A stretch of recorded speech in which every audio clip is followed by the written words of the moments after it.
Okay, y'all, it is Thrift Flip Friday, and my inspiration for this week was this Jason Wu sweater. Now, if you've ever knit a cable knit sweater or that sort of waffle weave you see there, you know that there are natural holes that you can thread other yarns, or it looked like he used sort of like a nylon fabric and thread them through as a cool embellishment. So I picked this ombre kind of earth tony yarn, and the first thing I did was the cable knit sweater, in part because it looked the most like the Jason Wu sweater.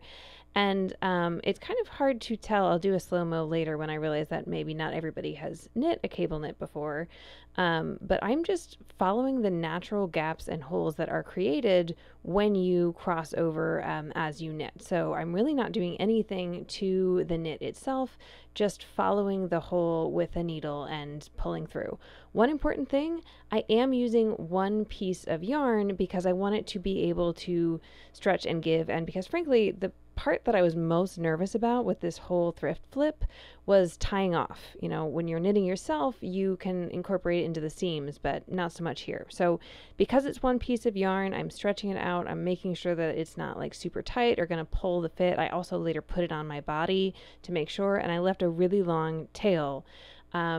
I ended up figuring that the easiest way to finish it was to tie a knot, and then I couldn't decide. I thought, well, maybe it would be best to hand sew on top of that knot just to make sure it's really secure. And that yarn is like, you know, really an interesting kind of fiber.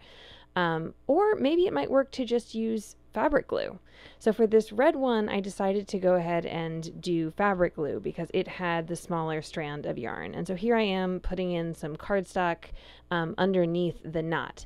I am not attaching it to the sweater at all, and that way it is still fully reversible.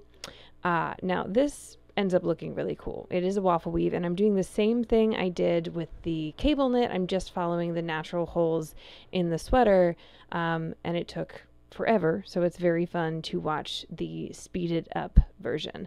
The hardest part about this was that same thing, I'm using one strand of yarn. I'm not cutting a new one fresh for every row or column there. I was on the fence about whether or not I was going to do the small cable stitches along the side, and then I turned off the video because I think no, and then I went back and did it anyway. So that was that. And I have to say the gray ended up being my favorite just because there is more color. Instead of tying a knot, I just looped the yarn over each other, and am now doing some hand stitches, kind of doing like a box all in different places and making sure I catch it at different points. Here's the thing though, I've now sent both sweaters through the wash, and both held up exactly the same. So if you love hand stitching, go ahead. It lays a little bit flatter, but the fabric glue worked too. And here are the finished results. It was a really cool way to embellish some old thrifted sweaters, even though, let's be honest, it's way too hot in Texas to wear them.